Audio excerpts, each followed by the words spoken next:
Hi, this is Hung, author of the 5 Steps to Speak a New Language. First of all, thank you so much for all of your comments and your feedbacks on my last video. In that video, I have shared with you my story about how I was struggling for many years with my English and how I finally overcame it in just a few months. We've also talked about the opportunities you can get once you master your listening and your speaking skills. We talked about the working opportunities. You can absolutely apply to all those multinational corporations out there looking for candidates in Asia. We talked about the learning opportunities. You have chances to learn from the best gurus in the world. The only thing you need is that you must be able to hear and understand what they say. We talked about the business opportunities.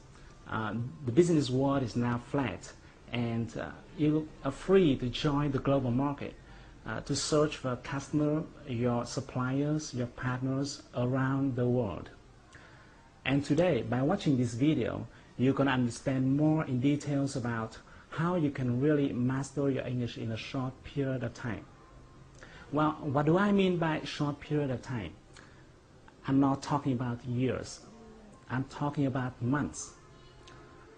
It might be 8 or 9 or 10 months. I can't say exactly how long because it also depends much on you.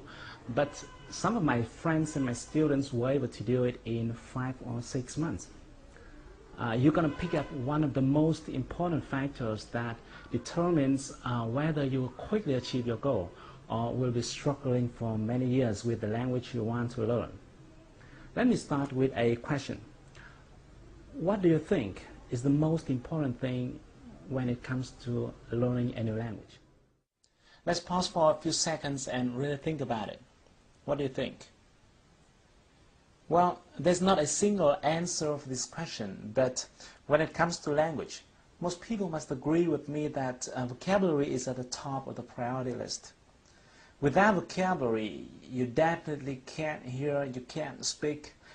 You're still able to communicate a little bit without grammar or with poor pronunciation, but you can do nothing without words.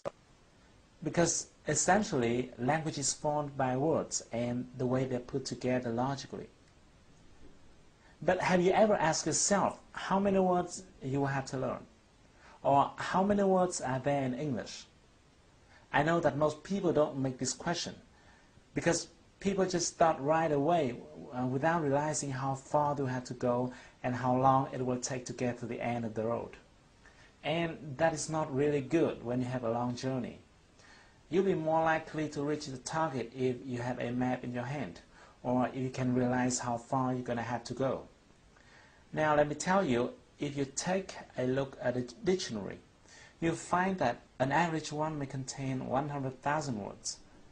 A bigger one may have 200,000 or 300,000 different words.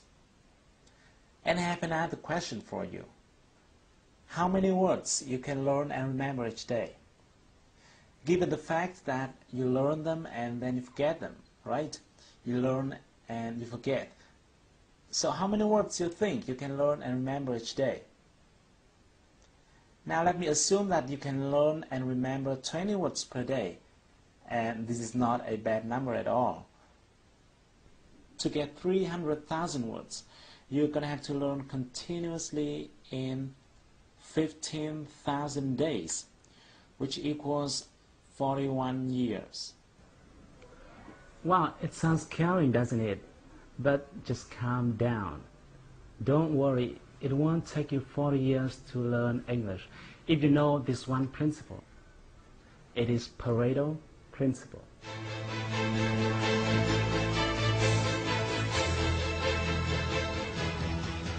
Even though you could have heard about it before, but let me give you a very quick review. Things in our world are arranged by an interesting rule, which is called the 80-20 rule. This was found by an Italian economist named Vilfredo Pareto. That's why it is also called the Pareto principle. In the beginning, he observed that 80% of the lands are owned by 20% of the population. And then he found that this number is true in many other fields as well. For example, 20% of the workers may produce 80% of the result. or 20% of the customers may bring in 80% of the revenue, or 20% of the features normally cause 80% of the usage, and so on. In fact, the rate 80 per 20 is rather a symbol than an exact number. In many cases, it could be 90 per 10 or 95 per 5. The reason why this principle became famous is because, thanks to it, people could decide where to put their efforts into, like their time, their money, their resources, in order to get the most results. And the great thing is that this principle also true in learning a new language.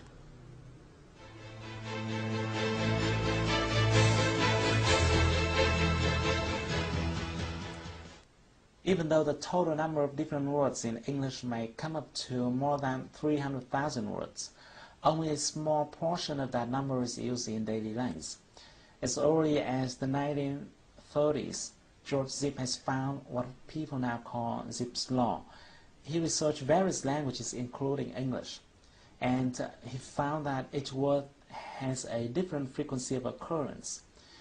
In English, for example, the word "the" tops the frequency ranking with 7.5%, the word "of" following with 3.5%, and so on. Amazingly, just 130 words make up 50% of occurrences. Other studies show that Americans use somewhere from 2,500 to 3,000 most common words in their daily lives. The good news is that these 3,000 common words build up more than 95% of the content in any conversation, telephone call, email, or even books and newspapers. In other words, instead of learning more than 300,000 different words, you can focus on 3,000 most common words but still understand 95% of all conversations, emails, newspapers, and books. These most common words belong to what we call the core vocabulary. Some linguists believe that the core vocabulary should contain 4,000 instead of 3,000 words. Others think it should be 2,000. But to me personally, I think the exact number is not very important, because the bottom line here is that you will be able to master your new language by focusing on this core vocabulary. When I share this finding to my friends and my students, some of them ask me, what happens if I still want to learn every word because I want to understand 100% of the content? Well, if you have the same question, let me tell you the following 3 points. Firstly, I'm not telling you to stop learning after getting those 3,000 words. Because once you're mastering your core vocabulary and understanding most of the language, no one stops you from discovering further to enrich your vocabulary, right? The point here is, which side do you want to focus on first? Do you want to spend years focusing on 297,000 uncommon words to understand 5% of the language? Or do you want to spend a few months focusing on the 3,000 most common words to get 95% of the language? And secondly, another reason for you to focus on the core vocabulary is that in order to remember and be able to use a specific word, you will have to be exposed to that word at least several times. Many linguists believe that a person will need to get exposed to a certain word from 5 to 10 times to master it. And that's why it's not a good idea to spread your efforts unfocusedly. And finally, let me tell you, 95% is fine. It's fine. Think about it. Getting 95% of a content is similar to getting 19 words of every 20 words. Let me give you an illustration. If you pick up a page from a newspaper or a book written in your mother tongue, like this one. This is a page I copied from VN Express, and then I tried covering one word every 20 words. Every 20 words, I covered one word. Let's try reading through it. Try it. Can you almost get the whole meaning? It is okay, right? That's why I said 95% is already fine. And if you notice, even when you're speaking in Vietnamese with someone living in another location, you may not understand everything if that person is using local glossaries. And what would you do if you don't understand one word or another? You would simply ask, what? Or what do you mean by, or things like that. It happens all the time in communication, even in your mother tongue. And in the last minute of this video, let me tell you my little secret. Actually, I don't know many words. I can't tell you exactly how many English words I know, but I'm quite sure that I don't know more than 300,000 words. But I can speak English quite freely, as you see I'm doing right now. I have no problem talking to my partners, negotiating deals over the phone or face-to-face. I have no problem reading documents, newspapers, books. I can watch movies without sticking my eyes into the subtitles. And you can do the same. Now that you've got one of the most important secrets that determines whether or not you will quickly achieve your goal in learning a new language. But we haven't talked about how you can actually get them. Which words are they? In the next video, I'm going to share with you a technique that will help you to quickly acquire all those important words. And the best thing is that you won't have to memorize them, but it will naturally go into your mind and will be retained in a long period of time. So, thank you for watching my video. If you like it, share it with your friends and your beloveds. If you're using Facebook, just simply click the like button to share it with your friends.